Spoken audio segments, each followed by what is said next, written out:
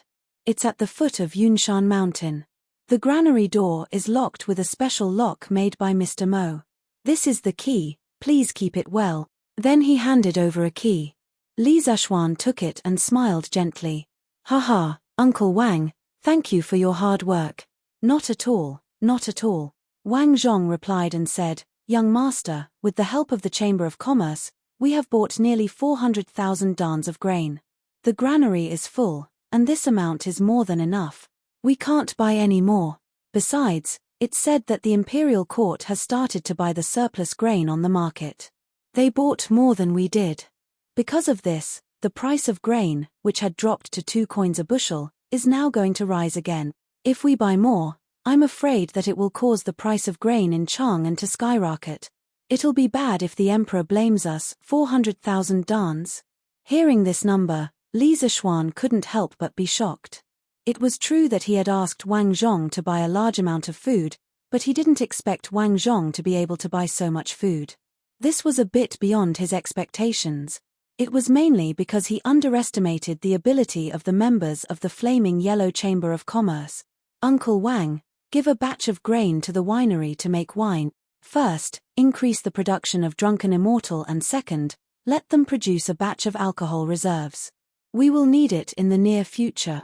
After thinking, Li Zishuan gave his order. Logically speaking, 400,000 dan of grain was truly too much. Even if the Great Tang had been caught off guard by the plague of locusts, this amount of grain would have been enough to last 100,000 people for several months. Moreover, the Great Tang had long since made preparations. Not only were the people raising chickens in large numbers, the imperial court had also stockpiled several million dan of grain. Li Zishuan felt that his family really did have a bit too much grain. It was better to use it to make wine. Based on the current financial situation of the imperial court, after the locust plague next year, Liya might launch an attack on the Turkic Khaganate ahead of time. There would be many casualties in the war between countries. If he stored more alcohol, he could ensure that more of the injured would not die from infection. Hearing Li Zishuan's words, Wang Zhong's face turned red. He realized that he had accidentally bought too much grain. He quickly nodded and said, "Yes, young master. This old man will arrange it right away." The next day, when it was almost noon, Li Zishuan brought him to the Hejian County King's manor to look for Li Xiaogong. What surprised him was that the county king's mansion had already begun the renovation of their old house. The houses on the left side of the prince's mansion had all been demolished. Some workers were digging the foundation. Li Zhuan had seen many of these workers before.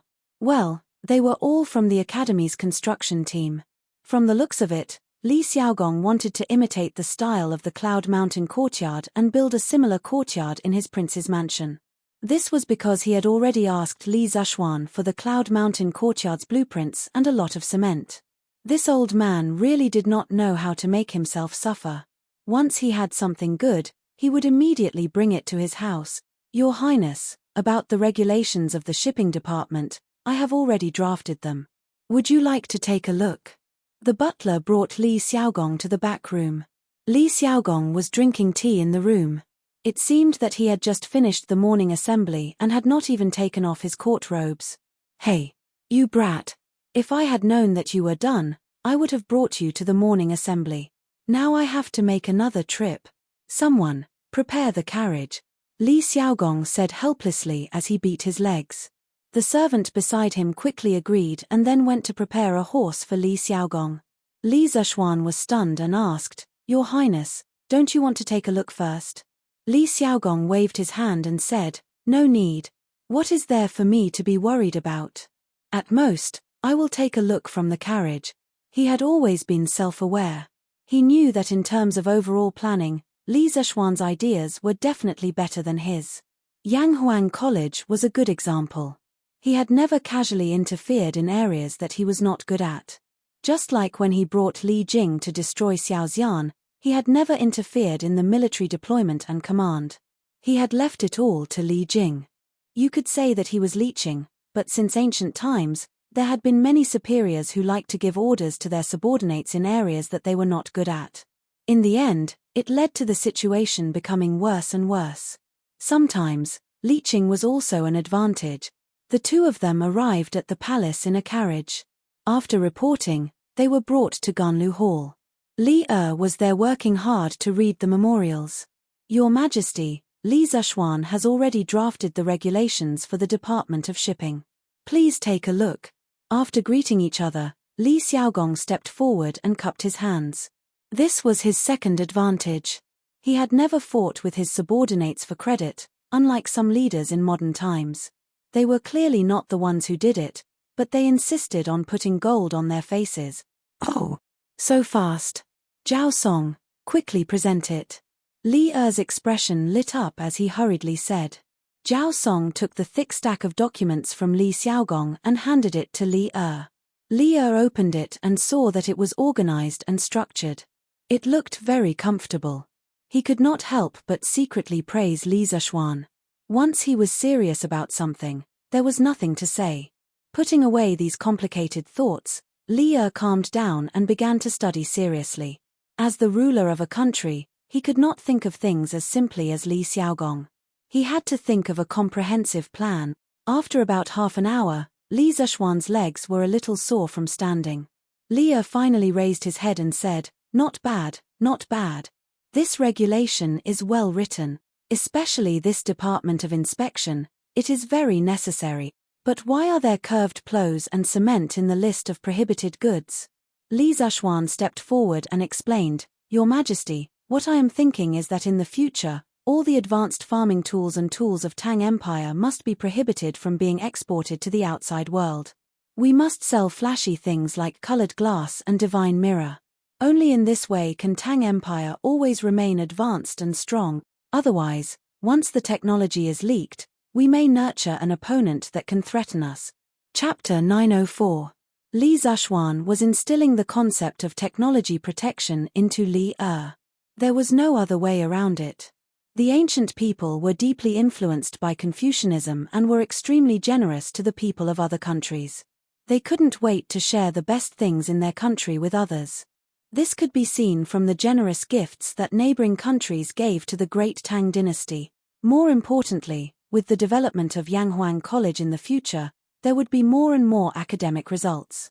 Academic results could be transformed into advanced industrial technology. At that time, there would be an endless stream of high-tech products that involved agriculture, the military, and daily life. If these products were to fall into the hands of other countries, not only would there be the risk of imitation, there would also be technology leakage. In Li Zexuan's view, it wasn't that all industrial products were prohibited from being sold. It was those low-tech and easily imitated industrial products that had to be banned. For example, the moment things like the curved plough and compass were leaked, it wouldn't take long for them to be imitated. By the time Great Tang developed a more technologically advanced replacement, they could sell the products that were previously eliminated to maintain their leading position.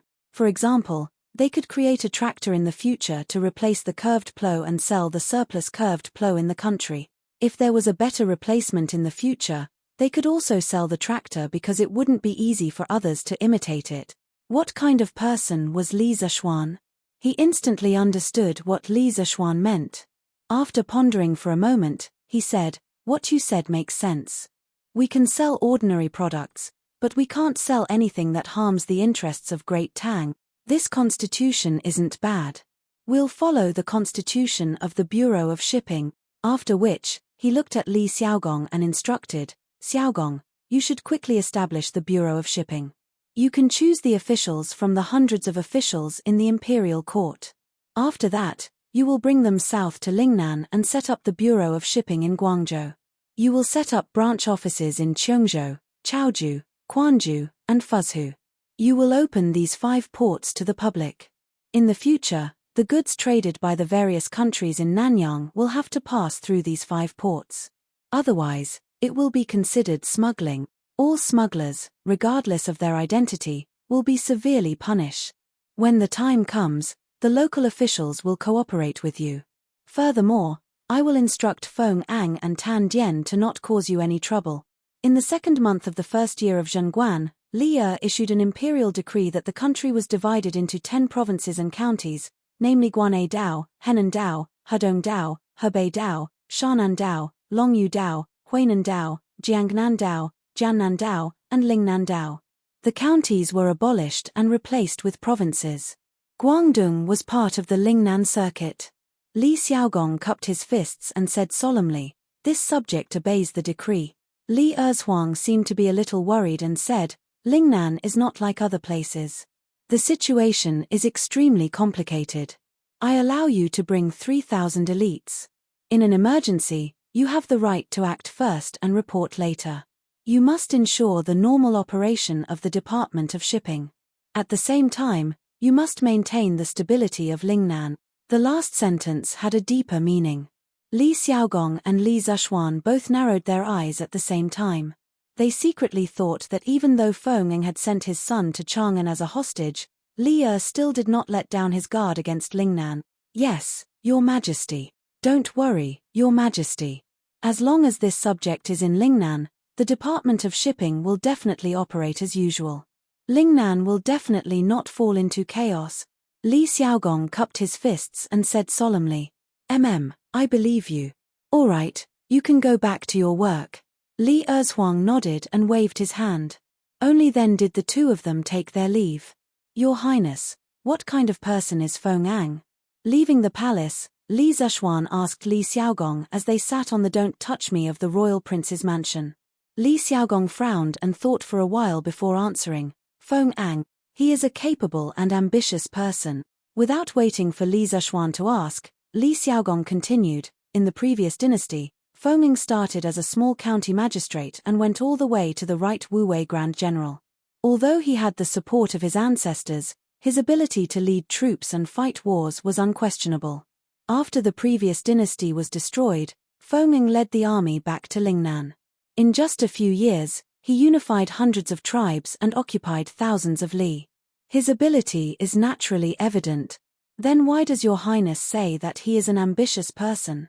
Li Zexuan asked. Hearing this, Li Xiaogong's face turned cold. He said, "In the 1st year of Wuda, the Tang Empire was founded. Emperor Gaozu and the current His Majesty conquered the east and the west, gradually purging the rebellious forces in the Tang Empire.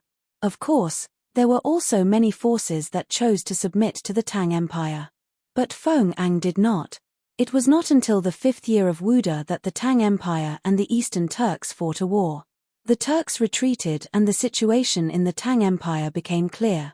Only then did Feng Ang offer up his territory and submit to the imperial court. If he is not ambitious, then what is? In 617 AD, Li Yuan raised his army in Taiyuan. Like many other warlords, he chose to ally with the Turks. A year later, Li Yuan ascended the throne in Chang'an and founded the country as Tang. The Tang Empire regime quickly stood out among the warlords. Their conflict with the Turks deepened day by day, and they began to turn from allies to enemies. In the 5th year of Wuda, a famine broke out in the Turks. At that time, Li Yuan wanted to free himself to deal with his most powerful opponent, Liu Hater, so he took the initiative to send large amounts of gold, silver and treasures to Shili Khan, requesting peace. Shili Khan was in a difficult situation because of the famine, but he was happy to push the boat along with the current. The two countries promised to marry and mend their relationship. Li Yuan took advantage of the temporary peace with the Turks to launch an all-out attack on his opponent, Liu Hater. On the 26th day of the 3rd month, Li Shimin defeated Liu Hater. Liu Hater's 20,000 elite troops were almost wiped out. He only took 200 or so people to escape and seek refuge with the Turks. Shili Khan seemed to have woken up from a dream. He tore apart the peace treaty with the Tang Empire and sent out tens of thousands of troops. Together with the exiled Liu Hater, he launched an attack on the Tang Empire. Li Yuan urgently ordered Crown Prince Li Jiancheng to go out of Zhuozhou. Qin Wang Li Shimin went out of Qinju to resist the two Turks' armies. In addition, he dispatched Yunju Zhongguan Guozihe to Yunzhong to ambush Shili Khan's main forces. Zhuo Wuwei General Duan Detzao went to Xiaju to cut off the Turks' retreat route. Both sides fought and suffered casualties.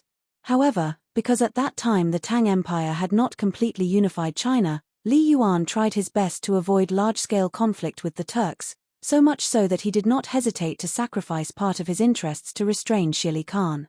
Finally, the Turks withdrew their troops, giving the Tang Empire a very precious opportunity to breathe.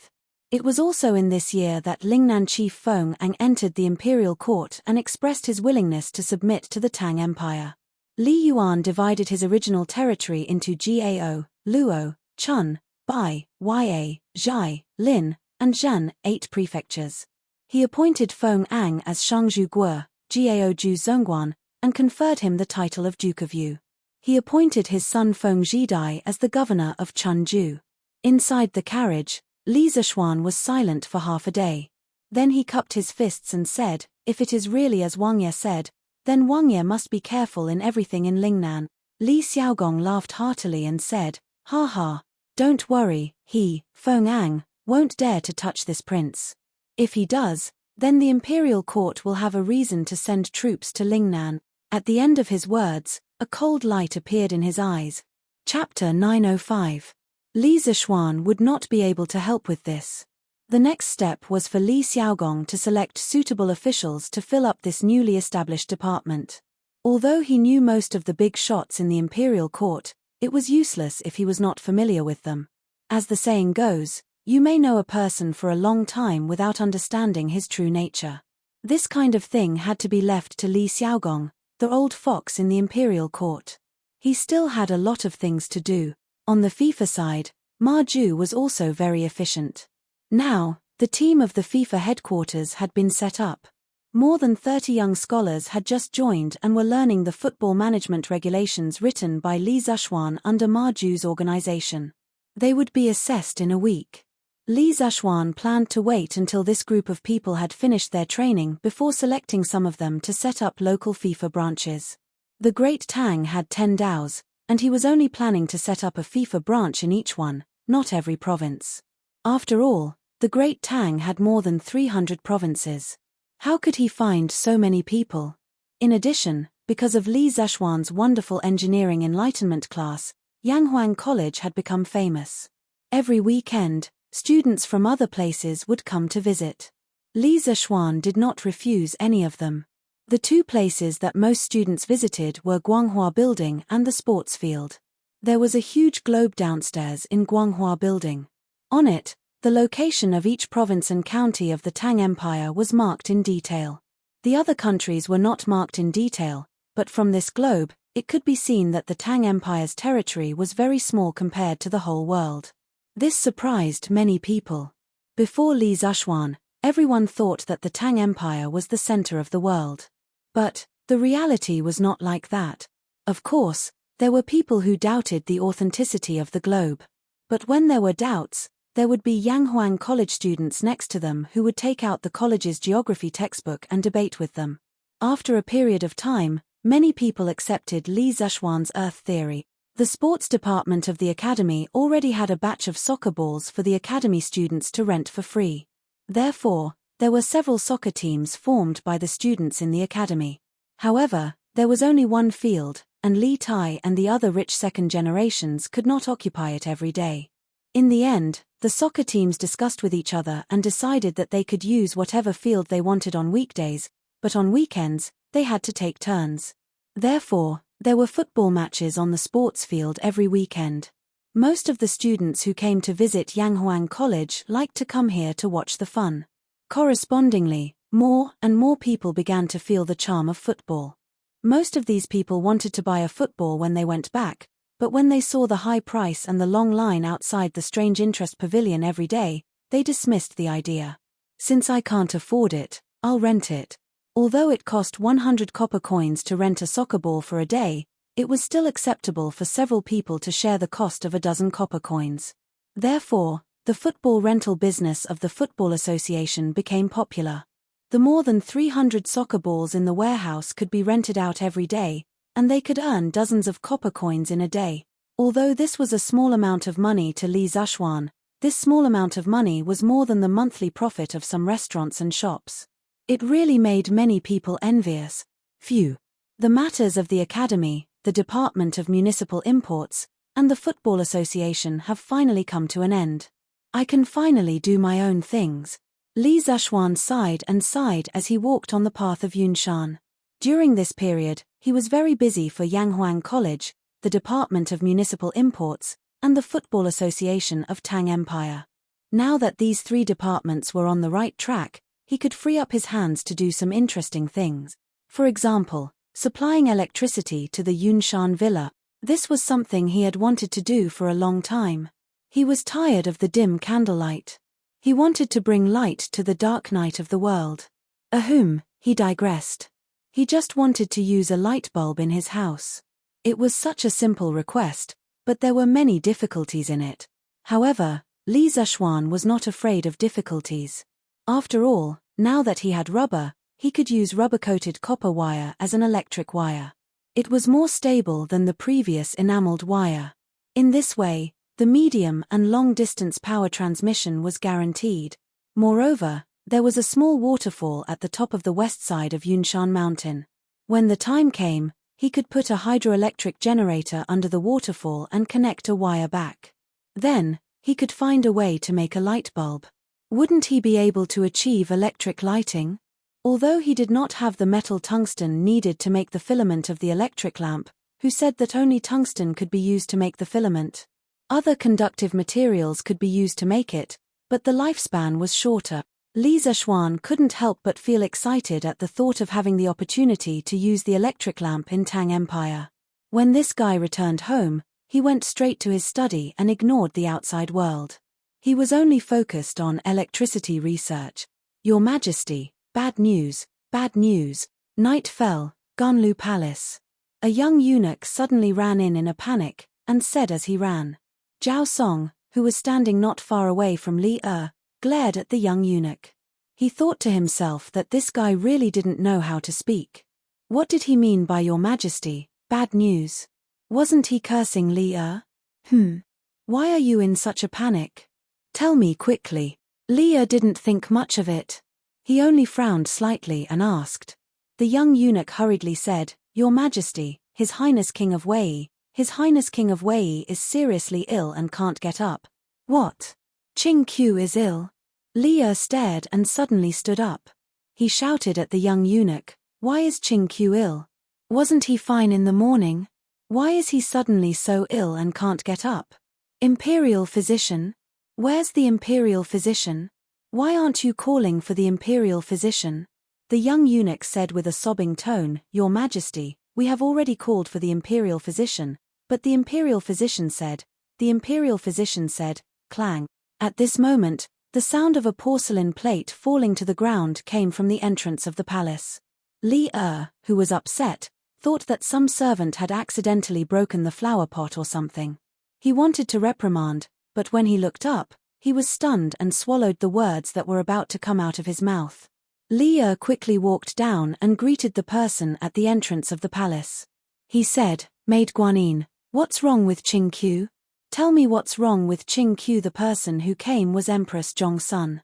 Seeing that it was already late at night, she wanted to send some refreshments to Li Er, but who would have thought that just as she arrived, she would hear such shocking news. Her entire face instantly turned ghastly pale. At this moment, she couldn't care about being rude. As if she didn't see Li Er, she rushed to the young eunuch and asked with a hoarse voice. Yes, hoarse. As a mother, there was no news more shocking than this. Chapter 906. This afternoon, Prince Wei, young Master Zhongsun, and young Master Cheng were playing football on the lawn outside Plum Village. After returning from the game, Prince Wei started vomiting and having diarrhea right after dinner. At first, the official of the Prince Wei's residence thought that the food was not clean, so he severely punished the steward of the kitchen. The medical officer of the Prince Wei's residence thought that Prince Wei had eaten something bad, so they prescribed a prescription to stop diarrhea. After Prince Wei took it, not only did His Highness's illness not get better, but it became even worse. Now, Prince Wei is about to vomit his bile and poop his intestines out. Li Er and his wife were worried about their son. Ignoring the fact that it was already late, the two of them left the palace. On the way to the Prince Wei's residence, the eunuch who came to report first had the chance to explain the details to Li Er. Li Er's face darkened as he asked, "What did the imperial physician say?" The young eunuch replied, "Replying to your majesty, in a moment of desperation, the Wei Wangfu's official hurriedly went to invite old imperial physician Qin and old imperial physician Wang. However, after the two imperial physicians took His Highness's pulse, they said that His Highness the Prince of Wei is." Empress Zhongsun asked anxiously, "What illness is my son suffering from? Tell me quickly." The eunuch trembled as he said, "Your Majesty, the two imperial physicians said that Prince Wei is suffering from cholera." Cholera? Even though Li Er and Empress Zhongsun were mentally prepared, they were still shocked when they heard these two words. After the shock, Empress Zhongsun's face instantly turned pale. This was because those who contracted this illness were basically half a step into the gates of hell. Bastard. Qing Qiu was originally fine, why would she suddenly have cholera? Investigate. Zhao Song. Bring people to investigate properly. Let's see if there is someone who is so daring as to poison my son. Focus on the food and water sources that Qing Qiu has been eating recently. Although Li Er's heart was also very uncomfortable, he was still a man, so his expression was still considered calm. However, as an emperor, it was inevitable that he would have some persecution paranoia.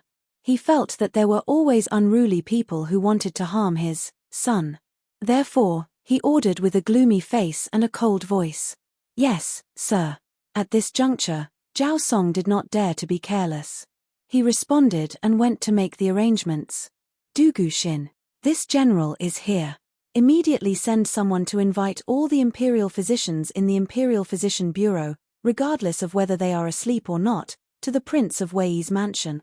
As you command, Tilda. Also, send someone to the Taibai mountain area and see if they can find Dr. Sun." After Li Er made some arrangements, he was still worried. He placed his hopes on Sun Simiao again. However, this old man was traveling the world with his disciple to save the living beings of the world. His whereabouts were erratic, so how could it be so easy to find him? Dugu Xin understood this as well. He pursed his lips and hesitated for a moment before cupping his fists and replying, "This general obeys." Li Tai had contracted such a life-threatening illness. Now that things had reached this point, as his subjects, they could only do their best and leave the rest to fate. They only hoped that they would not be implicated when the time came. "Greetings, Your Majesty. Greetings, Your Majesty." A quarter of an hour later, Li Er and Empress Zhongsun finally arrived at the Wei prince's mansion. Ignoring the servants' salutes, Li Er directly asked with a sullen face, "Where is Qingqiu?" "Bring me there. Your Majesty, His Highness Prince Wei is in the backyard." "Sigh, Your Majesty, you and Her Majesty are of great value. You can't just go there like this."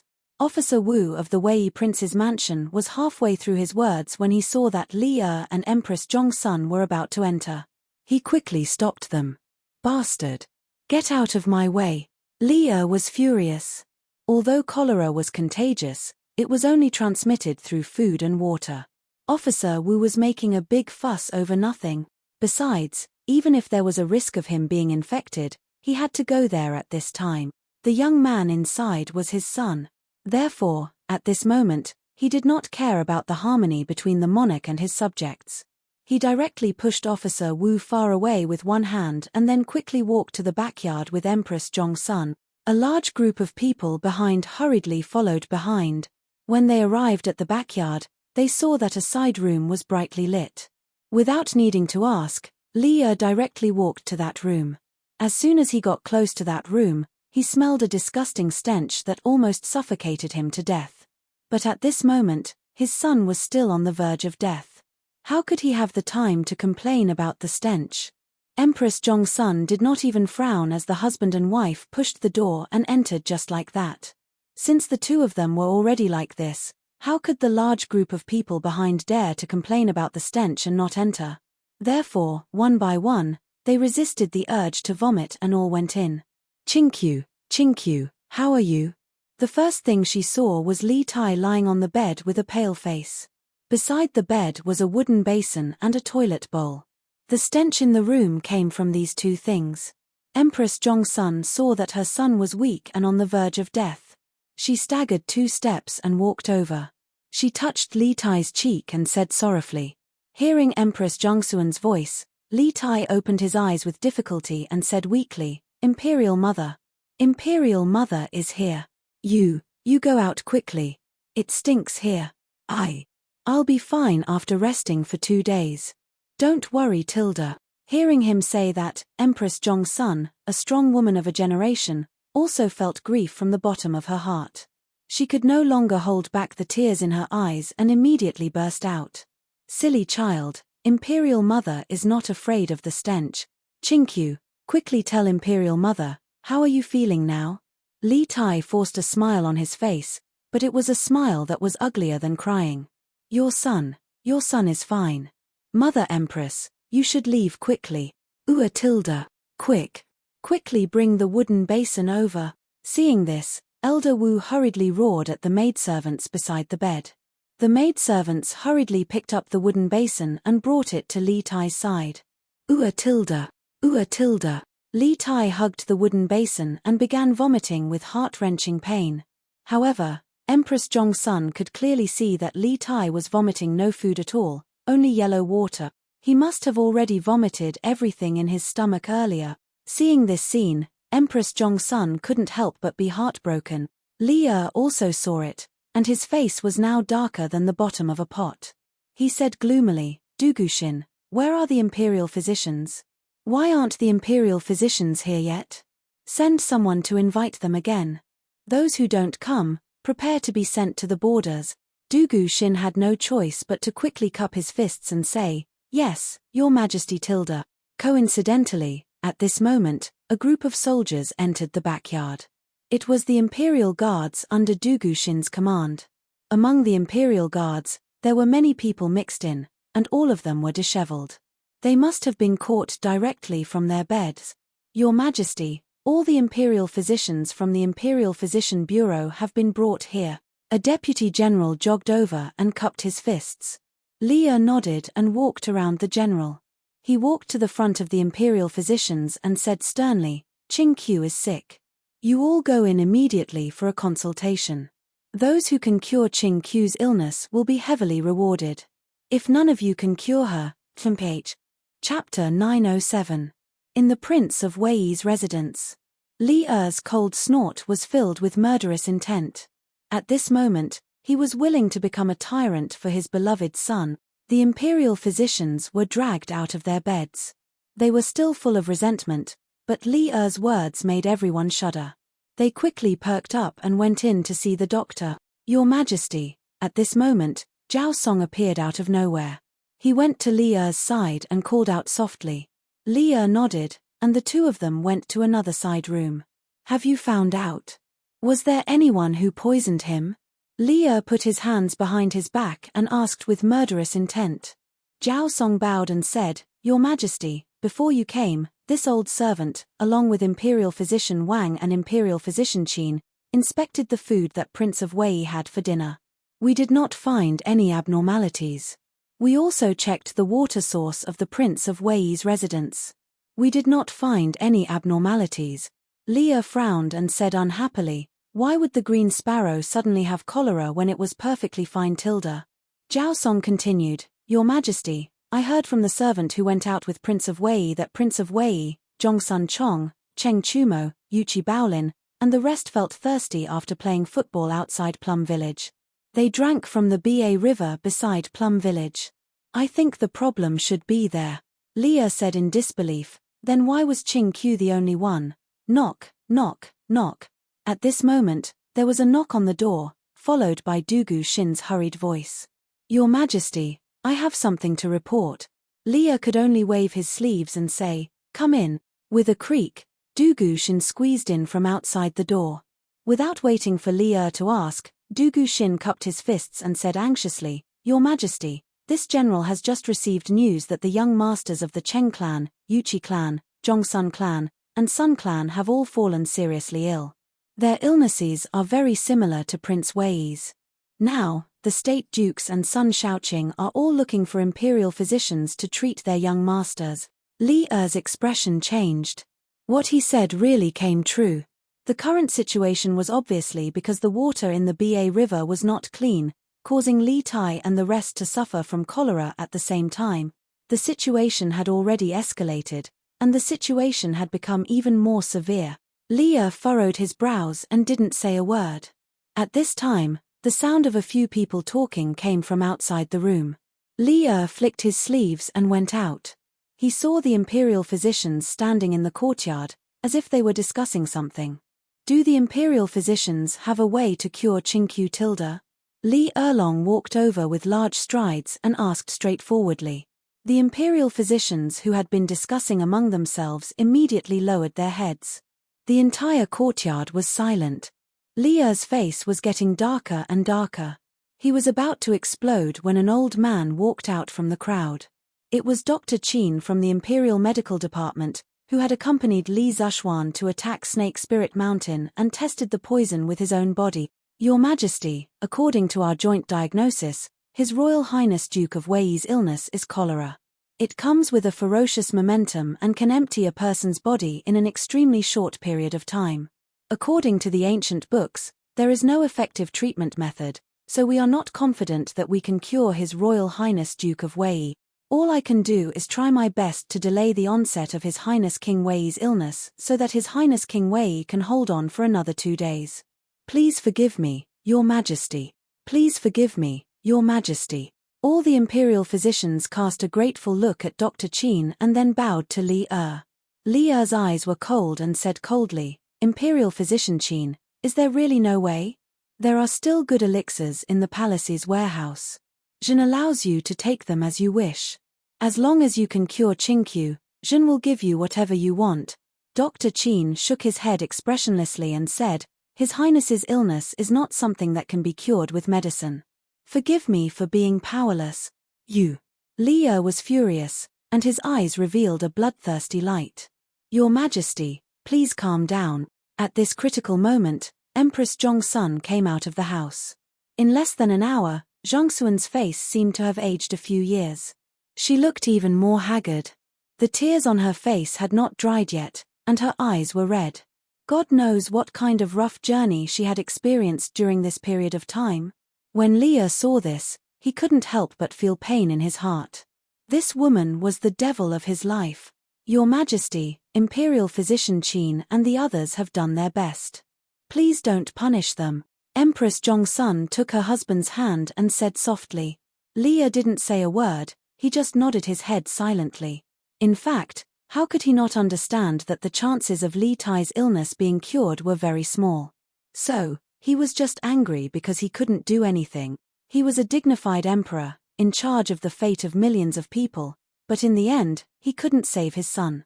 How sad. Imperial Physician Qin, I will leave Chinkyu to you. You just do your best. If you can save him, that's the best. If you can't save him, this Empress will not blame you. Empress Zhongsun looked at Dr. Qin and said in a kind tone. But when she said the last few words, her heart instantly collapsed, but she forced herself not to cry out. Dr. Qin had lived for a long time. He had already seen too much of the world. So, how could he not hear that Empress Zhongsun was pretending to be kind? They all said that doctors have the heart of a parent. This kind of scene, he also felt uncomfortable. Your Highness, don't worry. This old man will do his best to save Prince Wei. Dr. Qin solemnly cupped his hands, then picked up the medicine box and walked with Dr. Wang to Li Tai's room. Your Majesty, Du Guxin wanted to say something but stopped.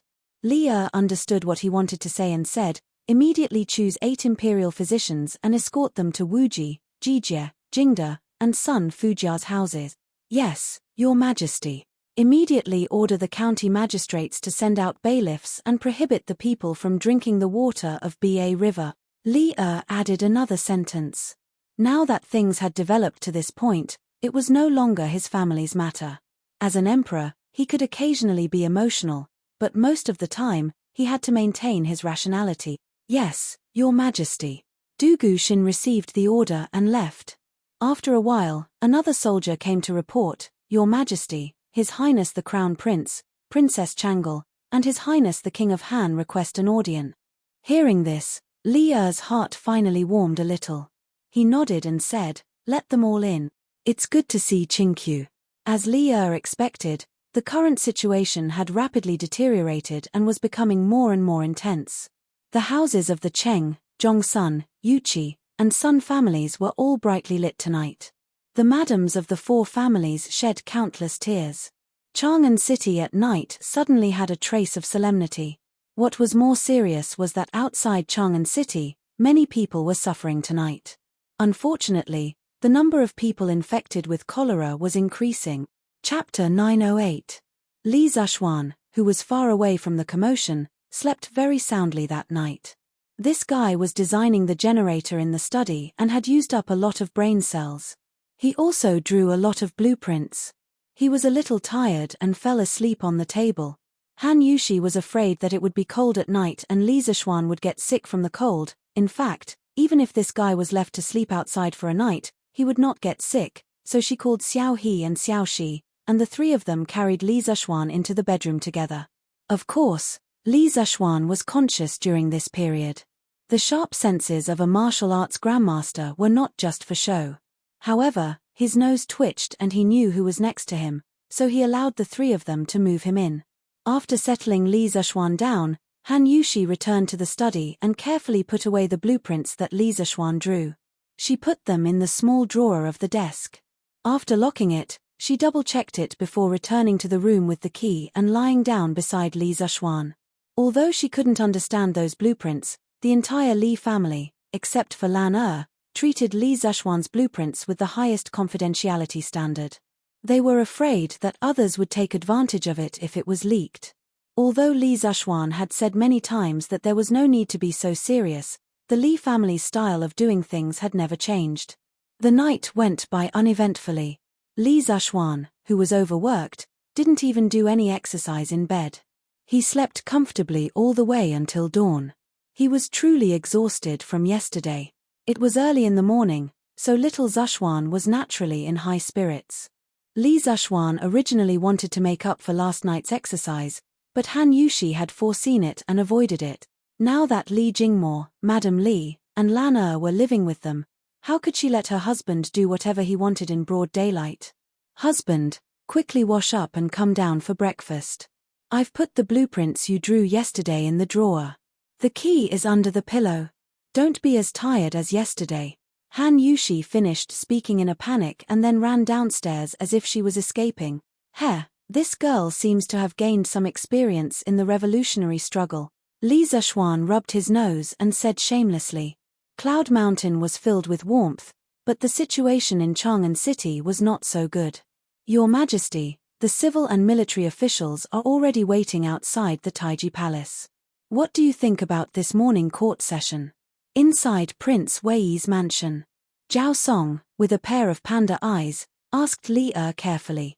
In fact, he was not the only one with panda eyes. The entire Prince Wei's residence, including Li Tai, did not sleep for the entire night. Li Tai was no exception. After a night of pooping and vomiting, he felt a burning pain in his anus. He felt that he would rather die than suffer. Inform the officials that the court will be suspended for today. If there are any important matters, submit the memorials to the auxiliary machine, to the Minister of Affairs. Xianling and Ru Hui will deal with it on behalf of us. Li rubbed his glabella and said in a low voice. He wanted to ask Zhongsun Wuji to deal with it on behalf of him, but he suddenly remembered that Zhongsun Wuji was probably in the same situation as him. They did not sleep for the entire night and might not even come to the morning court session. Thus, he changed his words. Zhao Song cupped his hands and said, "Yes, Your Majesty." Then, he called a young eunuch and asked him to pass the imperial decree to the palace. He continued to stand beside Li and serve him. What's the situation inside now? Li sighed and asked softly. Your Majesty, Prince Wei's body is too weak now. We can't use too much medicine. Last night, a few imperial physicians discussed and came up with a compromise. Prince Wei has already taken it. Prince Wei finally fell asleep when the sky was about to brighten. The number of times he went to the toilet has also decreased. Zhao Song hesitated for a moment and cupped his hands to report. Li's heart sank. He was not a 3-year-old child. Zhao Song was obviously reporting the good news and not the bad news. It's been so long. Has Qingqiu eaten? Zhao Song's face instantly turned ugly. Seeing Li looking at him with burning eyes, he could only tell the truth. Imperial physician Qin said that whatever Prince Wei eats now, he will vomit or poop. For Prince Wei, food is not only unable to replenish his energy, but it will also worsen his body's weakness. Therefore, it is not suitable for Prince Wei to eat at the moment. But if a person doesn't eat, how long can he live? Li slapped the stone table and said sullenly, Your Majesty, please calm down. Imperial physician Qin said that for now, we can only use medicine to keep Prince Wei's life.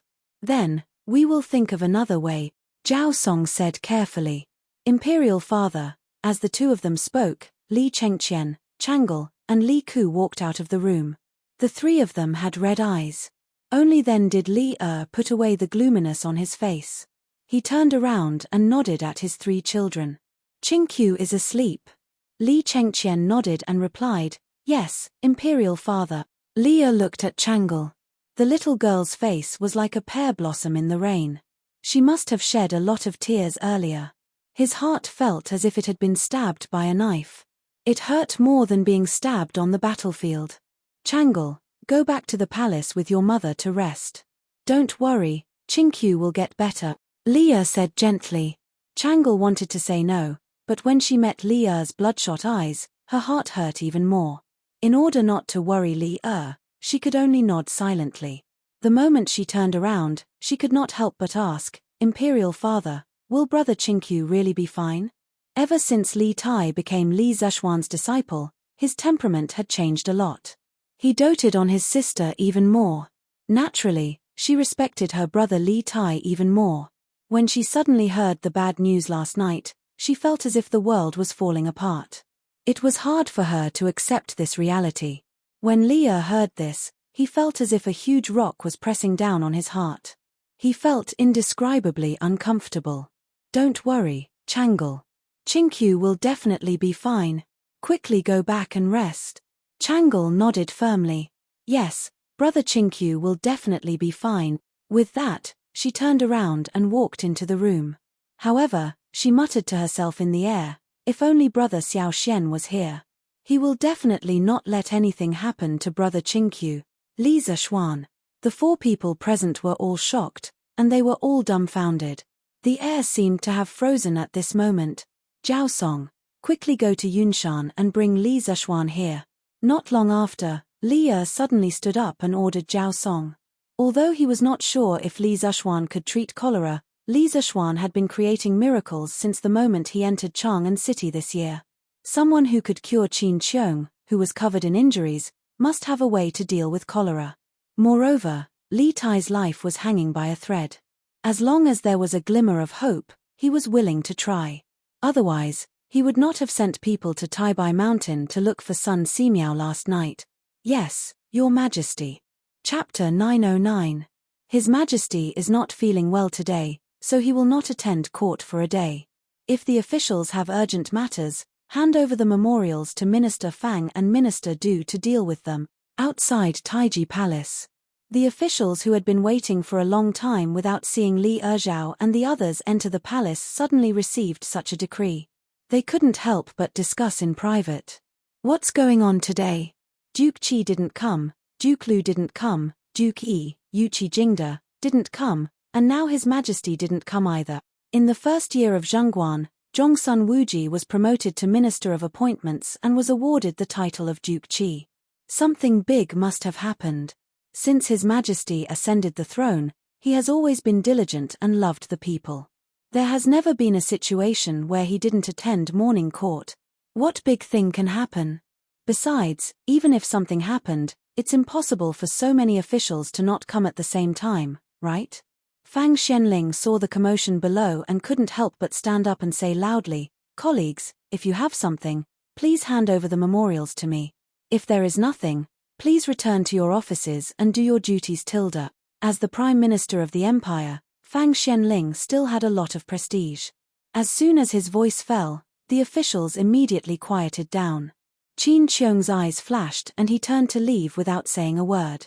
He also felt that something was wrong, so he wanted to go to Cheng Mansion and Yuqi Mansion to take a look. Damn, you are all a bunch of quacks. You don't give my son food, do you want him to starve to death? Cheng Mansion backyard. Cheng Yarojin slammed his palm on the stone table in the courtyard and said angrily with his eyes red. As soon as he finished speaking, the stone table exploded from the middle with a bang and scattered on the ground. The imperial physician in front of him said helplessly, "Duke Lu, please calm down. Your son can't eat now. You are harming him by letting people feed him. To tell you the truth, His Highness Prince Wei is also using the same treatment method." Cheng Yarojin said angrily, "Nonsense. I only know that if a person doesn't eat, they won't last many days. You bunch of quacks can't save people, but you are still harming people here. Duke Lu, if you insist on letting your son eat, he won't last 3 days. If he doesn't eat, he can last at least 5 more days." The imperial physician said angrily. Anyone who was scolded by Cheng Yarojin as a quack would also be annoyed. "Master, don't say any more. Let's listen to the imperial physician." Madame Cheng wiped her tears and pulled her husband who had lost his mind. "Me. Listen to my ass. Steward, immediately send someone to Cloud Mountain and invite little Xian over." Cheng Yarojin flicked his sleeves, turned around and left. Marquis of Yong'an. If Duke of Lu invites the Marquis of Yong'an over, there might still be a chance to turn things around. When the imperial physician heard Cheng Yarojin mention Li Zishuan, his eyes lit up as he muttered in his heart. Marquis, bad news, something big has happened. Cloud Mountain Villa. Li Zishuan was having breakfast with his family in the living room when he heard Pang Feiji's wailing outside. "What's the fuss about? Come, have you eaten breakfast? If you haven't, let's sit down and eat together." Li Zishuan looked at Pang Feiji, who was panting at the door, and said angrily, "Marquis, what time is it now? You should stop eating. Something big has happened.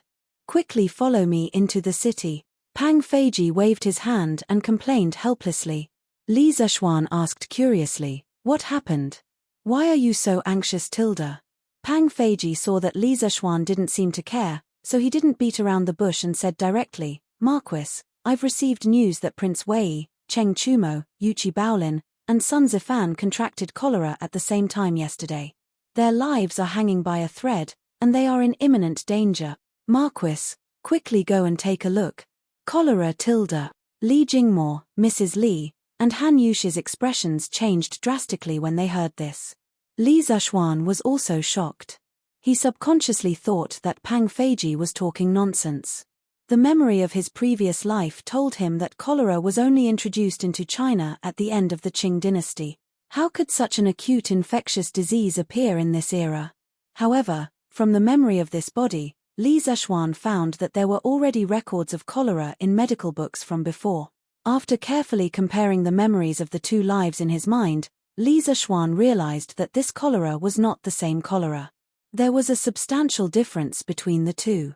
The cholera that modern people talked about usually referred to hulila, which was an acute diarrheal disease caused by contaminated food or water ingested by Vibrio cholerae.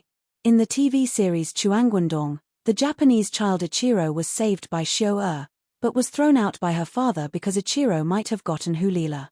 Scholars believed that the cholera caused by Vibrio cholerae, or hulila, was introduced into China in 1820, the 25th year of the Qing dynasty.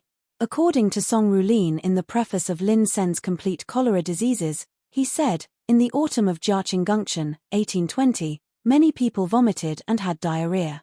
The following year, Xinzi became even more severe. It also said, this disease began in Guangdong, and this year in Fujian and Taiwan, the patients were especially severe. In the 7 major cholera epidemics in the world, China was always the most severely affected area.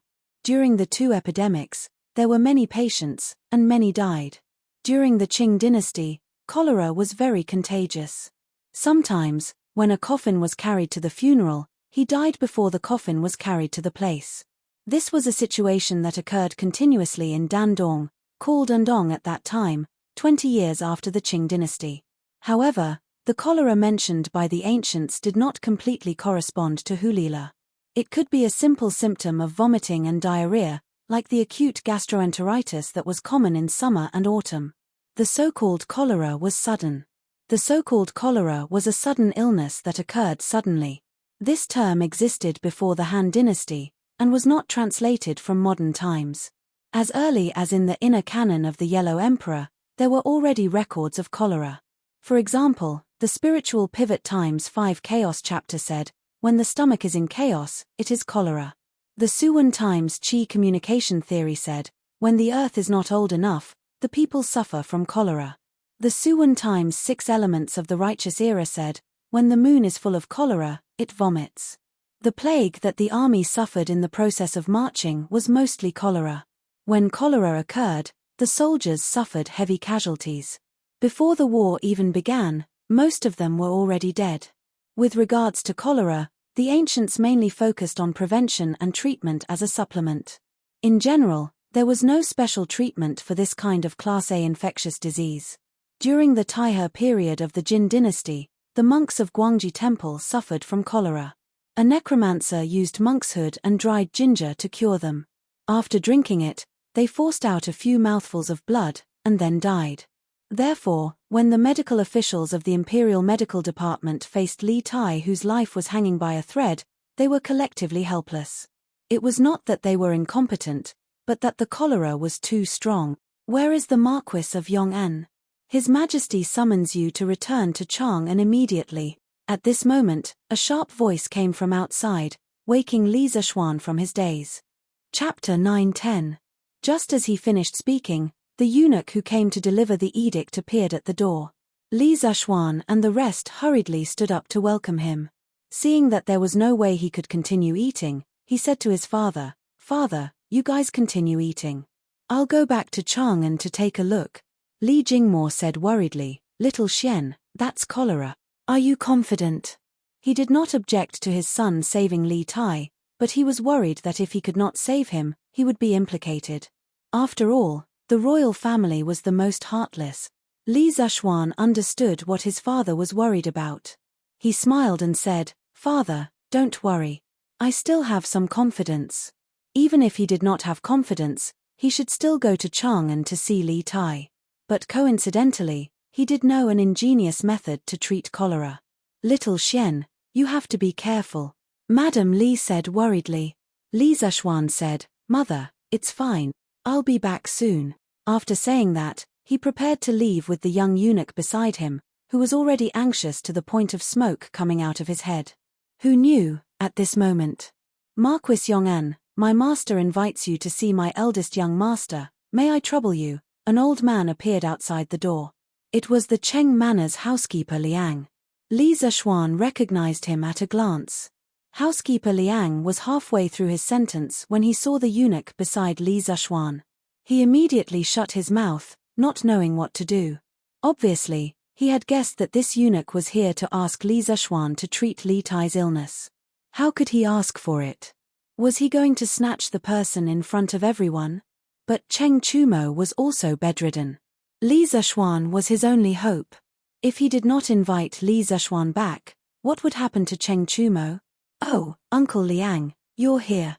Li Zishuan thought for a moment and understood the purpose of housekeeper Liang's visit. He took the initiative to welcome him and said, "How is Cho Nyo? Does the imperial physician have any countermeasures?" Head steward Liang said with a distressed expression, "Eldest young master had diarrhea for an entire night and his stomach was empty, but he still couldn't resist going to the toilet. The imperial physician didn't allow him to eat, so old master asked me to invite the Marquis of Yong'an to the manor to see if there's a way to treat my young master's illness." The little eunuch beside him immediately became anxious and stepped forward to say, "Marquis Yong'an, His Majesty and Her Highness are waiting for you. You should quickly follow us to save King Wei." Housekeeper Liang pursed his lips. He wanted to say something, but at this time, he couldn't possibly ask Li Zishuan to go against the order and save Cheng Chumo, right? That would be too selfish. Li Zishuan didn't know if Li Tai and Cheng Chumo's situation was serious or not. It would be bad if something happened to the other when he went to save one of them. After pondering for a moment, he raised his head and said decisively, "Uncle Liang, send Chumo to King Wei's manor in a moment. I will treat the two of them together. I will explain the situation to His Majesty." The little eunuch wanted to say something, but he was intimidated by Li Zishuan's reputation and didn't say anything in the end. As long as Li Zishuan could go to King Wei's manor as soon as possible, Head steward Liang said gratefully, "Thank you, Marquis Yong'an. I will go back and tell old master now." Li Zishuan quickly added, "Oh right, I'll have to trouble Uncle Liang to inform Uncle Yuqi, the Sun family, and the Zhongsun family to send Yuqi Baolin, Sun Zifan, and Zhongsun Chong over." Saving one person was the same as saving 5 people. He might as well solve them all at once. Head steward Liang naturally agreed. Li Zishuan followed the little eunuch on horseback to Chang'an City. "Your Majesty, the Marquis Yong'an is here." In King Wei's manor, just as Li and Empress Zhongsun were panicking, a guard ran over and cupped his fists. Li's expression brightened. He raised his head and said hurriedly, "Let him in." "Yes, Your Majesty." After a while, Li Zishuan walked in and bowed. "Greetings, Your Majesty." "Greetings, Your Majesty." Li waved his hand and said, "There's no need to be so courteous. Li Zishuan, I'm sure you've heard about the matter. Qing Qiu has contracted cholera, and the imperial physicians are all helpless. Although you don't specialize in medicine, you always have some unexpected methods to treat illnesses and save lives. We called you here today to ask if you can treat cholera." Before this, who would have thought that this half-grown youth would become the last hope of a country's ruler? Li Zishuan didn't immediately agree. Instead, he said, "May I take a look at King Wei's current condition?" "Everything will have to wait for me to take a look." Li nodded and said, "Zhao Song, bring the Marquis Yong'an in." In the past, he used to address Li Zishuan as a brat. Now that Li Zishuan had become Li Tai's last hope, Li's address of Li Zishuan became more formal. "Yes, Your Majesty." Zhao Song cupped his fists in acknowledgement. Li Zishuan followed Zhao Song to the side room to visit Li Tai. As they approached the side room, Li Zishuan could smell the stench rolling in. He quickly held his breath. He glanced at Zhao Song from the corner of his eye and saw that the latter's chest was not rising and falling. He knew that this old man must be holding his breath like him. Entering the side room, it was filled with imperial physicians and servants. These people had been exposed to the stench for an entire night and must have developed immunity. No one was covering their noses and mouths. Of course, there were a few familiar faces among these people, Dr. Wang and Dr. Qin from the Imperial Physicians Department who had helped Li Zexuan previously. Li Zexuan smiled and nodded at them. Then, he looked at Li Tai, who was lying on the bed with a weak breath and had already fainted. He was immediately shocked when he saw him. Previously, during the military training at the academy, Li Tai had grown from a fatty who weighed 200 pounds to a normal man who weighed 120 to 30 pounds. But now, after being sick for a day, he seemed to have become even thinner. This cholera was really ferocious. In just one day, it could torture someone to this extent. If this were to continue for a few more days, Li Tai's life would be gone. Xiao Xian, how is it? Is there any way to save him? Unknowingly, Li Er had walked in. He looked at Li Zexuan and asked in a low voice. To his delight, Li Zexuan actually nodded. Your Majesty, from the feces and vomit, we can conclude that Qingqiu has indeed contracted cholera. This subject has a method that may be able to cure this illness, but whether it will work or not, this subject is not 100% sure. Even if it was not 100%, it should be at least 60 to 70%, right? Li Er was ecstatic. Li Zexuan said that he was not 100% sure, but the imperial physicians were not even 10% sure. It was clear who was better and who was worse. Good, good, good. I believe in you. Whatever you need, just let me know. There are many rare herbs in the palace storehouse. I can give them all to you as long as you can cure Qingqiu's illness. Chapter 9:11. Your Majesty, I don't need those top-grade herbs for the time being. Let's wait for the others to come first before treating them together. Prince Wei's mansion, back room. Li Zexuan didn't take advantage of the sudden generosity of Li Er. Besides, his method didn't require any precious herb. The others? Li Er was puzzled and asked, who else? Li Zexuan quickly explained, Your Majesty, I heard that Chumo, Bao Lin, Sun Zifan, and Zhongsun Chong were all infected with cholera like Qingqiu. Treating them is like putting out a fire, so I thought of gathering them together to treat them together. I hope Your Majesty will allow it. This was acting first and reporting later. The matter had already been done, and now it was just a formality to inform Li Er. However, Li Er's mood was much better than before, so he said, no matter. Then let's wait for them to come together. In the end, wasn't Li Zexuan willing to come here first because he was the emperor? But even if he was the emperor, he couldn't keep hogging Li Zexuan and delay the treatment of the others. Just as the two of them were talking, there was a commotion in the front yard of the Prince Wei's mansion. Immediately after, a guard came in and reported, Your Majesty, Duke Lu, Duke Yi, Duke Qi, and Sun Shaoqing have brought their respective young masters over. Li Zexuan thought to himself that the speed was fast, while Li Er looked at Li Zexuan. Li Zexuan quickly cupped his hands and said, Your Majesty, why don't you place them in this room so that I can treat them at the same time? Li Er then instructed the guard, do as the Marquis of Yong'an says. Yes. Not long after, Zhongsun Wuji, Cheng Yaojin, Yuqi Jingda, and Sun Fujia, the four big shots of the imperial court, ordered the servants to carry their sons in on bamboo couches. It was worth mentioning that not only did they carry the people over, but they also brought the toilets and basins. Because their sons had vomited and had diarrhea several times along the way, they couldn't possibly poop on the bamboo couches, right? But their combination looked like they were moving. Greetings, Your Majesty. After the four big shots settled their sons down, they bowed to Li Er one after another. Li Er waved his hand. No need for formalities. Zhongsun Wuji cupped his hands and said, My son's condition is urgent. I didn't receive Your Majesty's summons and sent him here to seek help. I hope Your Majesty can forgive me. The other three followed suit and cupped their hands in apology. Li Er said warmly, You are too serious. As a father, I understand your difficulties. Zhongsun Wuji bowed and said, Many thanks, Your Majesty. Then, he turned to Li Zexuan and cupped his hands, Marquis Yong'an, I'll leave my son in your care. Among the four families, he was the one with the most estranged relationship with Li Zexuan. The sons of the other three families were all Li Zexuan's first students, so their relationship was naturally not ordinary. Li Zexuan hurriedly returned the greeting and said, I will do my best. Cheng Yarojin and Yuchi Jingda came over and patted Li Zexuan's shoulders. With their family's relationship with Li Zexuan, there was no need to say anything more. If they said anything more, it would make them seem estranged. Sun Fujia also thanked Li Zexuan with a haggard face.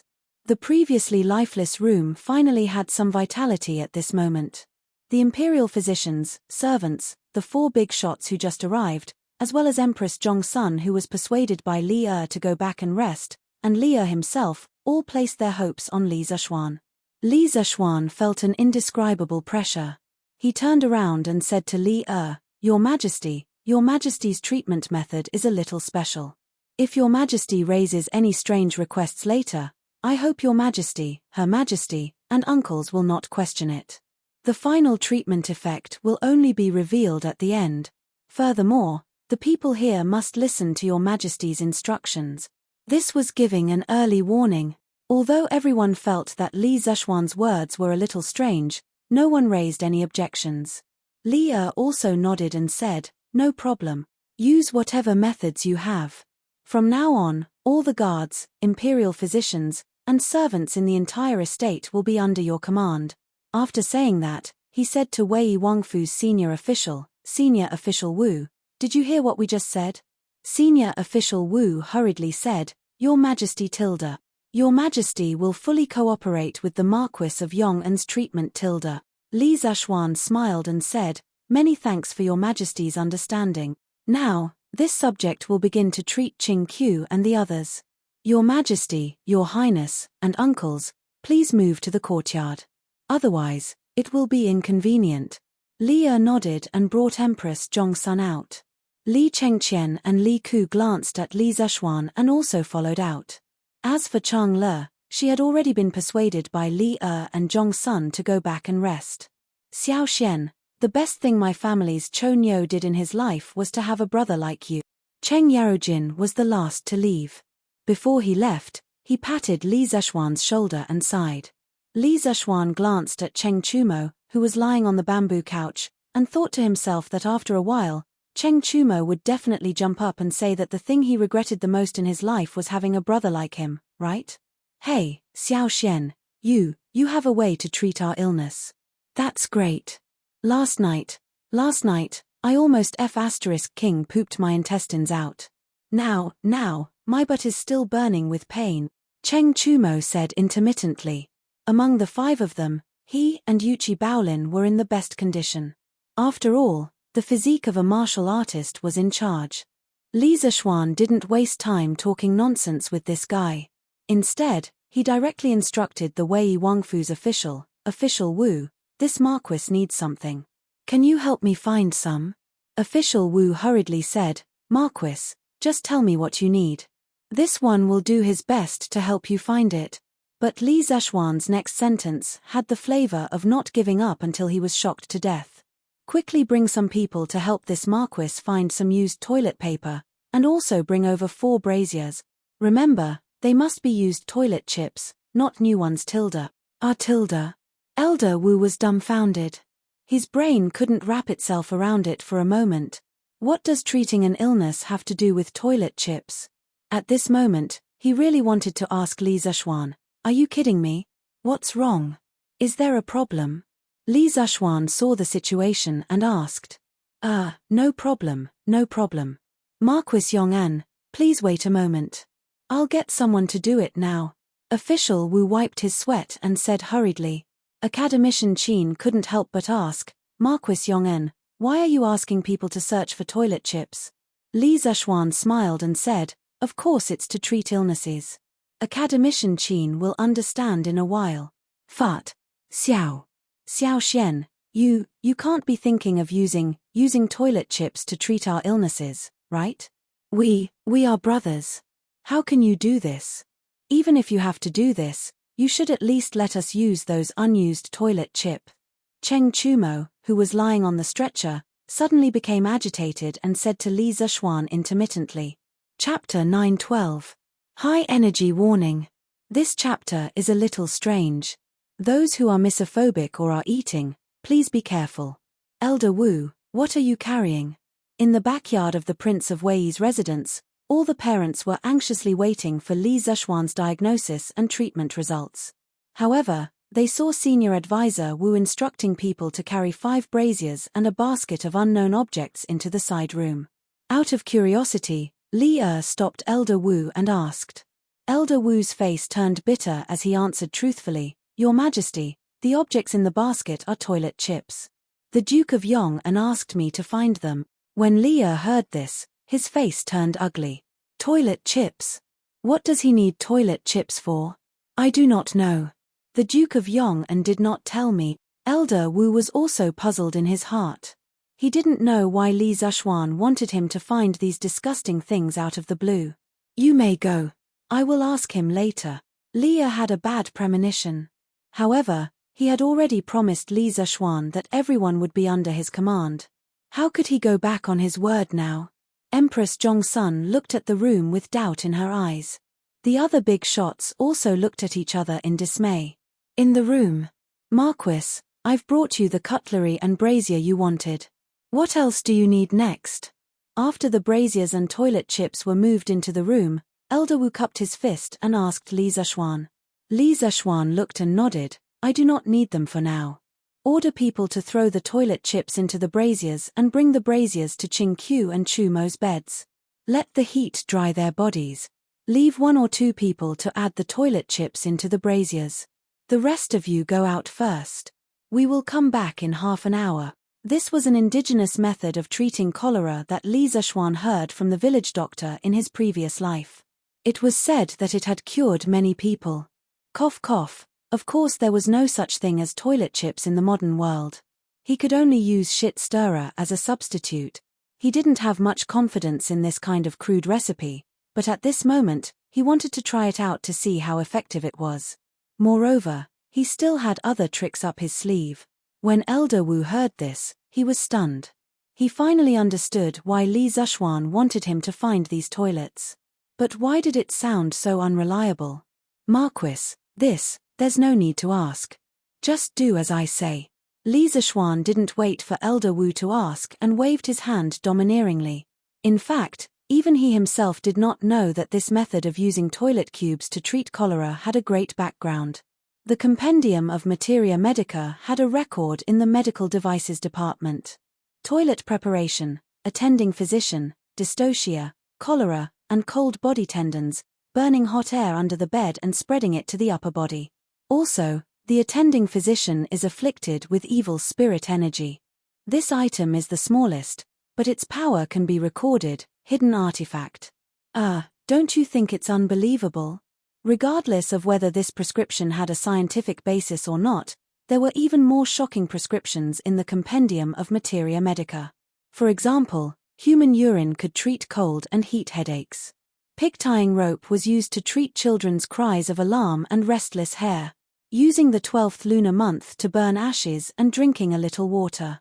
Li Zishuan only remembered that when the old village doctor told him this crude method of using toilet cubes to treat cholera, he secretly laughed in his heart. Those cholera patients must have been cured by the smell of feces, right? Elder Wu saw Li Zishuan's unyielding attitude and could only do as he was told. Cheng Chumo, who was lying on the bamboo bed, really sat up in shock. Who knew where this guy got his strength from? He pointed at Li Zishuan and shouted with his eyes wide open, F***ck tilde. Xiao. Xiao Xian, you can't cheat your brother like this. You're not treating us, you're clearly trying to suffocate us to death. Although he had been suffocated by his own feces for an entire night, how could other people's feces be the same as his own? Many times when you go to the latrine to take a dump, you'll think that the latrine next to you is smelly, but you'll usually not think that your own feces are smelly. Li Zishuan said with a smile, seeing that you're so energetic now, it means that this toilet cubes are very useful. Elder Wu, remember to close all the doors and windows in a while and keep them sealed. After saying that, he ignored Cheng Chumo's shouting and turned to leave. The imperial physicians also hurriedly fled. Li Tai, who was unconscious, was faintly awakened by Cheng Chumo's loud voice. He said in a daze, "Suffocate to death." What? What suffocate to death? Chumo, why are you here? Cheng Chumo saw that the doors and windows were closed and couldn't help but feel despair. He was too lazy to talk to Li Tai. At this moment, he couldn't help but feel a pain in his stomach. He hurriedly shouted, "Quick, quick, quick, I want to shit. Hurry." Pu tilde. Inside the room, the smell of fresh feces, burning feces, and vomiting mixed together. The stench was overwhelming. Even the maids and servants of the prince's residence who had been suffocated for an entire night couldn't stand it anymore. These people probably wouldn't be able to eat for a month, right? Vomit tilde. Li Tai's stomach churned and he hurriedly turned to the side and vomited into the basin under the bed. The other people lying on the bamboo bed weren't any better. Each of them was suffocated by the stench emitted from the brazier. It wasn't that they didn't want to escape, but they were already exhausted from pooping for an entire night. How could they have the strength to do that? They could only lie on the bamboo bed and silently enjoy it. Outside the room, Li Zishuan saw Li Zishuan walk out and asked, "Li Zhanshe, why did you ask Elder Wu to find the toilet cubes for?" Empress Zhongsun, Cheng Yarojin, and the others also looked over. Li Zishuan didn't dare to directly say that he just wanted to test whether or not the local prescription would work. Instead, he seriously spouted nonsense. "Your Majesty, I put these cubes into the fire and burned them. I want to smoke out the damp and evil aura from Chinkyu and the others' bodies. Then I will supplement it with a few prescriptions to nourish and expel the cold to nurse their bodies and prevent them from having diarrhea." When Li heard that Li Zishuan used the cubes to treat Li Tai's illness, his face instantly turned green. He subconsciously suspected that Li Zishuan was purposely messing with his son. But Li Zishuan's later words made it seem like he was serious and reasonable, which made him hesitate for a moment. The main reason was that spiritual master Lingshu's reputation was too great. Otherwise, he would have the thought of chopping Li Zishuan into pieces. After pausing for a moment, Li said with a black face, "I will believe you for now. If this still can't cure Chinkyu and the others, He didn't finish the second half of the sentence, but the threat was obvious. Empress Zhongsun, Cheng Yarojin, and the others who originally didn't look good could only swallow their doubts when they heard that Li had agreed. Li Zishuan didn't care at all because he was very confident in the other prescriptions in his heart. "Thank you for your trust, Your Majesty." Then he turned and ordered, "Elder Wu, please bring me a brush and ink. I will write a few prescriptions and then you send someone to get the herbs." Chapter 9:13. Dr. Wu brought over a brush and ink. The imperial physicians couldn't help but gather around, wanting to see what kind of magical prescription Li Zishuan would come up with. Li Zishuan didn't mind them secretly learning from him. He picked up the brush and began to write. First, use 2 qian of dried ginger and 2 qian of wu zhuyu. Then, use 10 qian of dried ginger and 5 qian of cooked aconite. Fry it for 3 to 4 quarters of an hour. Then, add an appropriate amount of rice. Fry it in warm water. Lastly, add an appropriate amount of fresh ginger and hearth soil. Fry it in water and filter it to remove the dregs. Take it once in the morning and once in the morning. Within 5 days, you will be cured. This prescription was the other prescription for cholera that the old village doctor in his previous life had told him about. Although it was a bit of a folk prescription, it was undoubtedly more scientific than using toilet cubes to treat cholera. Li Zishuan's previous body had been taught by spiritual master Ling Shu. Although he had never received a complete teaching of medicine, he had been weak and sickly since he was young. It could be said that he had become a doctor after being sick for a long time. Although his medical skills weren't at Sun Simiao's level, he had a good understanding of the medicinal properties of various Chinese medicines. When Li Zishuan had just transmigrated from the modern world, the fusion between his souls wasn't perfect. Therefore, he didn't have many memories related to medicine at first. However, ever since he had broken through to the realm of martial arts grandmaster, his mental strength had increased exponentially. Gradually, his brain began to have more knowledge about medicine and medicinal herbs. Although it wasn't very systematic or comprehensive, Li Zishuan was still very happy to have an additional skill. When Pang Feiji told him that Li Tai and the others had contracted cholera in the morning, Li Zishuan had been thinking about how to treat cholera. He couldn't help but think of the method that the old village doctor had told him about. Although the old man was just a village doctor in the countryside, he had been practicing medicine for his entire life. His medical skills were extremely high. Moreover, he was proficient in both Chinese and Western medicine. Many large hospitals couldn't easily treat an illness, but in his hands, he might be able to cure it with 2 injections and 2 prescriptions.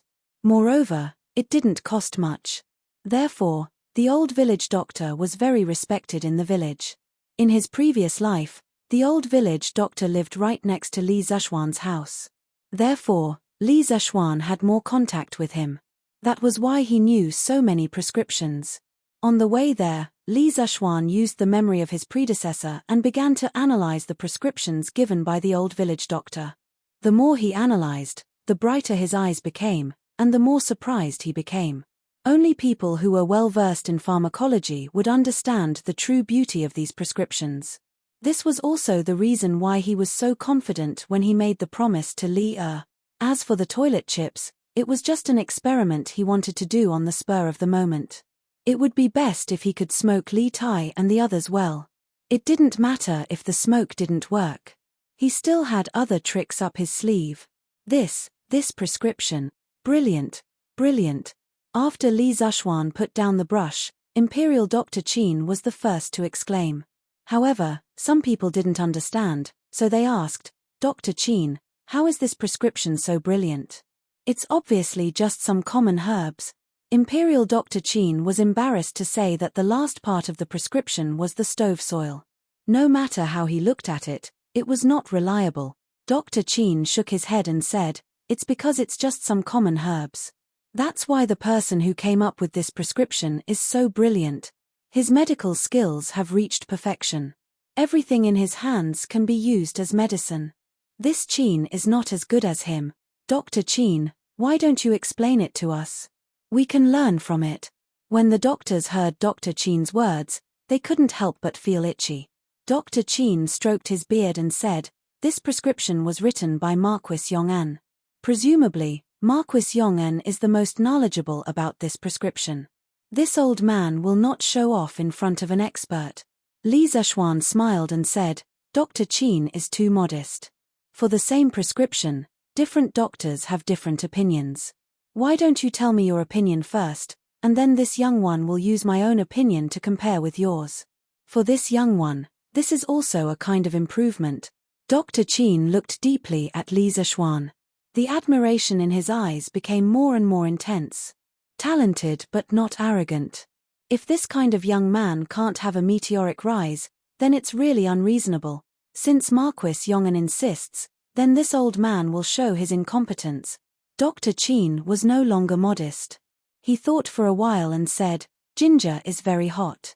It can warm the meridians and stop bleeding. It can also replenish the yang energy.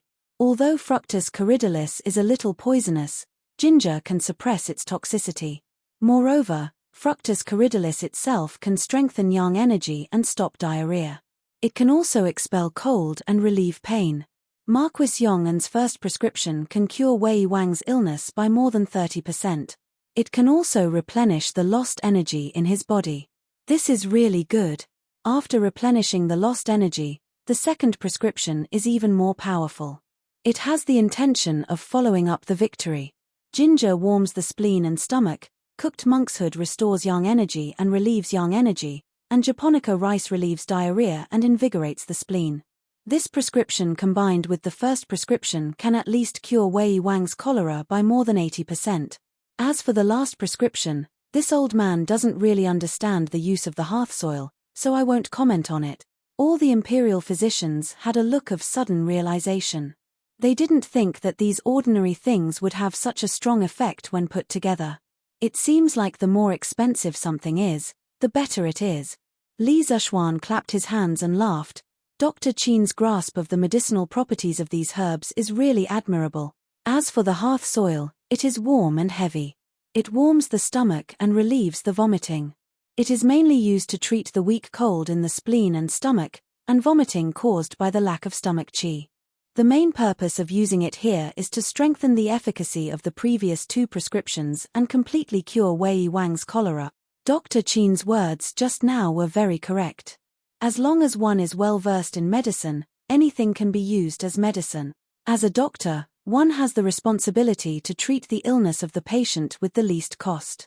Of course, this is also the most important part of a doctor's ability. If one uses expensive herbs like ginseng and deer antler when they encounter an illness, how many people in the world can afford to treat the illness?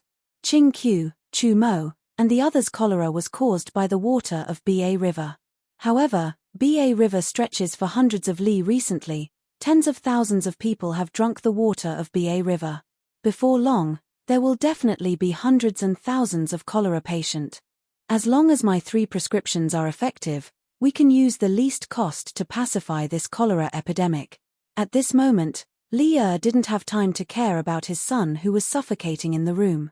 His face had already become incomparably solemn. Good, good, good, very good. What Li Zhanshe is worried about is very likely to happen. Although I have already instructed the county magistrates of the counties around Chang and to inform the people not to directly drink the water of Ba River, it is hard to guarantee that there won't be patients who have already drunk the water and contracted cholera. If there is a cheap prescription that can allow ordinary people to treat and cure cholera, it will be a blessing for the people of Tang. Elder Wu, quickly go and get the medicine. Chapter 9:14. Ret. Stop burning. Stop King burning. Don't you think it stinks? Qingqiu, you have to control them. Cheng Chumo covered his nose and shouted after he finished pooping in the room. You can't blame him for being unreasonable. The smell in the room was 2 King strong. He had never been to such a smelly place in his life. Ck. Choox, your own poop is already so smelly, and you still have the cheek to criticize others. Ck, it stinks. Li Tai was already suffocating from the smell. He covered his nose and mouth with one hand and fanned the air in front of him with the other. If it wasn't for the fact that he couldn't run, he would have run out of the room long ago. In less than a quarter of an hour, Li Tai felt that the blood in his body was about to be smelly. Today's encounter was likely to leave a deep shadow in his heart. I say, you two still have time to quarrel. Yamacho is just outside. Who would dare to disobey Yamacho's orders? I think we should save our energy. Sun Zifan leaned over on the bamboo bed and covered his nose as he spoke to the 2 quarreling men. Yuchi Baolin nodded and agreed. Yes, yes, yes. Yamacho is treating us. Qingqiu, Brother Choox, stop quarreling. Let's just get smelled a little more. Who knows, we might be cured. I'm still young, and I don't want to die. Cheng Chumo was amused by this idiot. TSK, Baolin. Only you would believe that this is treating us. In my opinion, Yamacho is purposely torturing us. Who uses the toilet to treat people? Yuchi Baolin raised his head and thought for a moment. Then, he retorted, Brother Cho Nyo, you're wrong. Why would the mountain leader torture us for no reason? He must be treating us. We just have to enjoy it. Enjoy tilde. Cheng Chumo's eyes widened even more. He pointed at Yuchi Baolin and said, Damn, Baolin, I just realized today that you're such a hardcore person. I'll send you a few baskets of used toilet paper later. You can put them under your bed and enjoy them. How about that tilde? This fellow could only bully an honest man like Li Tai with his words. If he dared to bully Li Tai like that, Li Tai would definitely retaliate in kind. Bah. Brother Cho Nyo, the enjoyment I'm talking about is the enjoyment of the treatment process. Once I'm cured, I won't touch these toilet chips anymore. Yuchi Baolin hurriedly said. Hey, have you noticed that the 5 of us haven't had diarrhea for a long time? Zhongsun Chong, who had been lying on the side and enduring the stench for a long time, suddenly spoke. It was true. I haven't had diarrhea for half an hour. It seems like Yamacho's method is really effective. Yuchi Baolin replied with an excited expression. Cheng Chumo rubbed his stomach and carefully recalled. He realized that it was just as Zhongsun Chong said. He had been lying on the bed for nearly half an hour. But what he said just now was still ringing in his ears. How could he have the nerve to change his words now? He could only mutter, tilde. Maybe our stomachs are empty and there's nothing left to poop. Li Tai also felt that his body seemed to have regained some strength, but he wasn't very sure, so he didn't say anything. At this moment, he looked at the servant next to him who was adding toilet paper to the brazier. He then looked at the bamboo basket next to the servant and saw that the toilet paper inside was almost empty. He said, is this all that's left? The servant had been in Prince Wei's mansion for so long, but perhaps he hadn't been questioned by Li Tai before. At this moment, he couldn't help but feel a little flattered. He hurriedly said, in reply to your highness, this is all that's left. This lowly one was afraid that you would find it smelly, so I burned it a little faster earlier. Li Tai's eyes turned and glanced at Cheng Chumo. Then, he chuckled and said, go and help this prince bring some toilet paper from Cheng Chumo's side. Continue to burn it, but don't burn it too quickly. Save it. This prince is not afraid of the stench. Compared to the terrible pain of almost pooping his intestines last night, Li Tai felt that this stench was still bearable. After all, he had to protect his chrysanthemum. The servant was a servant of Prince Wei's mansion. Of course, he had to listen to Li Tai. At this moment, he hurriedly replied, yes, your highness. After saying that, he got up and walked over to Cheng Chumo's side. However, Cheng Chumo couldn't stand it. This fellow almost jumped up. He pointed at Li Tai and said angrily, F***ck, Ching Q, don't go too far. These toilet paper tokens were given to me. What right do you have to ask someone to take them from me? He wasn't stupid. Although he didn't admit it, he knew in his heart that the toilet paper tokens could improve his condition. At this time, how could he give away his portion of the toilet paper tokens? Li Tai said with a smile, Chumo, didn't you just say that it was too smelly and asked people to stop burning the toilet paper tokens? Aren't I helping you? Cheng Chumo immediately shouted, get lost. I don't need your help. Hey, what are you doing? Don't touch my toilet paper tokens. Do you believe that I won't beat you up? It was the servant of the Prince Wei's mansion who had helped him add the toilet paper tokens to the servant that Li Tai had ordered just now. Cheng Chumo was anxious and wanted to get out of bed to stop it. However, his whole body was weak and his speed was slower by a few beats. He could only watch helplessly as half of his life-saving toilet paper tokens were taken away. Haha, Cho Nyo, we are brothers in any case. Don't be so stingy. You see, I only let them take more than 30%. You still have a lot left. Li Tai smiled and comforted him. Cheng Chumo said indignantly, F***ck, Ching Q, what you did was not right. There are so many people in the room and you didn't rob. Why did you have to rob me? Look at Sun Zifan's basket, isn't there still so much left tilde? F***ck, Cheng Chumo, shut up tilde. Li Zuxuan, who was outside the room instructing the servants to decoct the medicine, naturally did not know that these idiots in the room had begun to act out a shocking show of stealing toilet paper tokens. The servants of the Prince Wei's mansion were very efficient. In less than the time it took to drink a cup of tea, Li Zuxuan had bought the herbs that he wanted. However, he did not manage to buy the hearth soil. How would the pharmacies of this era sell this stuff? However, this was not a problem for Li Zuxuan. He personally brought Wu Zuxuan to the kitchen of the Prince Wei's mansion and dug out a piece of yellow soil from the bottom of the hearth. He used a knife to remove the black soil and impurities, then handed it to the kitchen manager to decoct the medicine. Wu Zuxuan, I have already explained the decoction method to you. You stay here and keep an eye on it.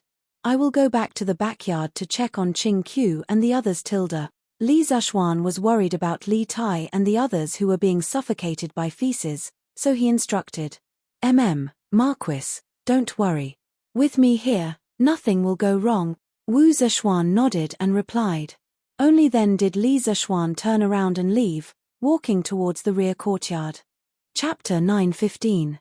TSK, it seems like this method is quite effective. If I had known earlier, I wouldn't have given you a prescription.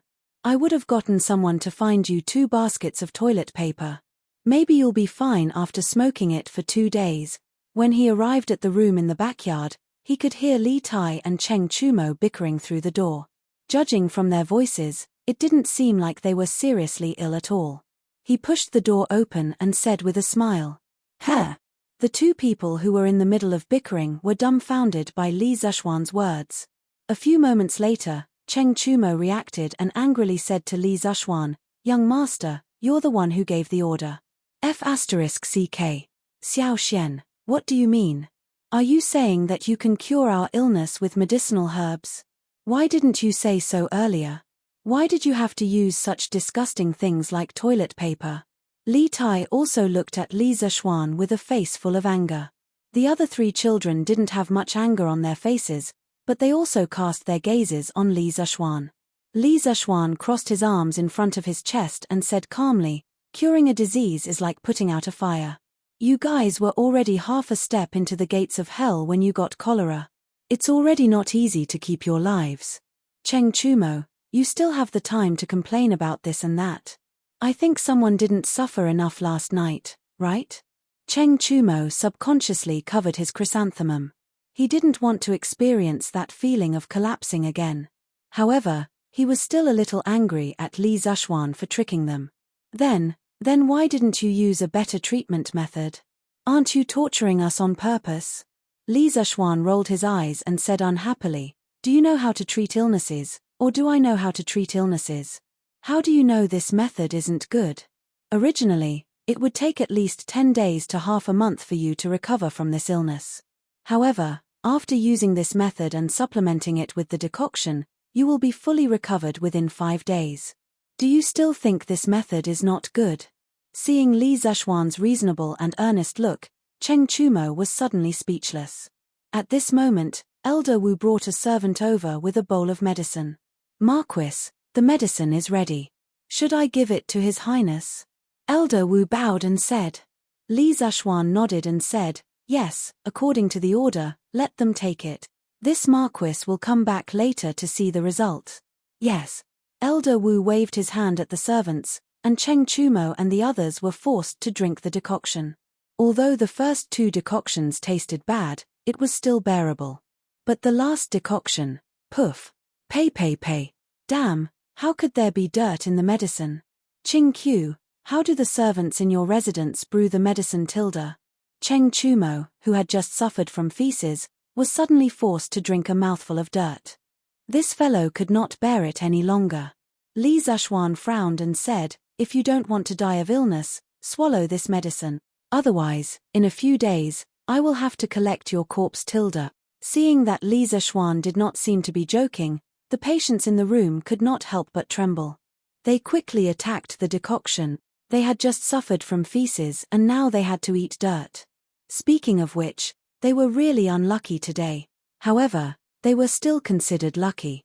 In comparison, the other cholera patients in the past 2 days were suffering too much. None of the medical officials dared to accept them when they were sent to the medical hall. Even if there were medical halls that dared to accept them, many people could not afford it. Moreover, even if they could afford it, there was no guarantee that the medical hall would be able to treat them. In just one day, hundreds and thousands of families were suddenly affected. Most people were helpless and could only prepare coffins for their loved ones who had suffered from cholera in advance. "Your Majesty, according to the county magistrate of the counties near Chang'an City, there are now at least 800 families who have suffered from cholera. They cannot afford to treat the illness, and there are no medical halls among the people who can treat this illness. In the long run, as more and more people are infected with cholera, there is a high possibility that it will lead to a large-scale epidemic. When that time comes, it will be even more difficult to deal with if there is a mass uprising." In the backyard of the Prince of Wei's residence, Leah had just heard from Elder Wu that Li Tai's condition had improved. He was originally relieved, but Zhao Song came to report something to him. Leah's expression suddenly became serious. "Let's wait and see if the 3 prescriptions that Li Zishuan prescribed are really effective. If they are, we can promote them without restraint and stop the epidemic from spreading," Leah said softly, then said, "Let's go, follow me to see how Qing Q and the rest are doing now." After that, Leah led the 4 family members of the patients to the back room. "Your Majesty." When the servants inside and outside the house saw Leah come over, they all bowed and saluted. Li Zishuan heard the commotion outside and hurriedly came out to greet him. Leah waved his hand and gestured for everyone to rise.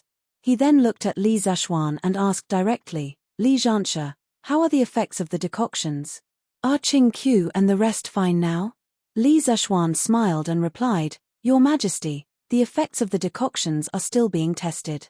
However, based on the current condition of Qing Qiu and Chu Mo, the cholera in their bodies has been reduced by more than half.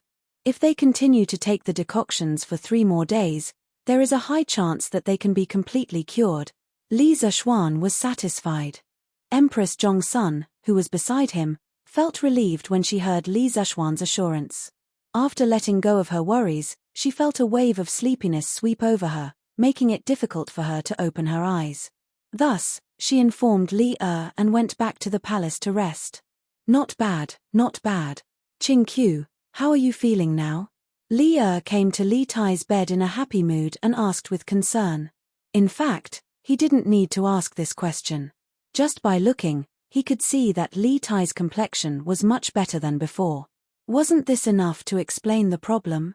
Li Tai propped himself up with his hands and replied to Li replying to Imperial Father, this son is much better now. Yamacho's medicine has helped us stop the diarrhea. At least now we don't have to run to the outhouse every once in a while. Li couldn't help but smile. At this time, Li Zhaxuan said to the court elders who were eagerly looking at their sons, Uncles, you can bring your sons home now. When you go back, don't forget to ask Wu Changsha for 5 days' worth of medicinal herbs. Feed them medicine on time every day. If there is any abnormal situation, send someone to inform me. This kid is on call. Cheng Yaojin laughed and said, Haha, deal. Little Xian, I'll have to trouble you this time. Li Zhaxuan hurriedly said, It's my duty. The rest of the patient's family members thanked Li Zhaxuan one by one and then asked Li to leave. After a while, the whole room returned to normal. Only Li Zhaxuan, Li and Li Tai were left, as well as the servants next to them.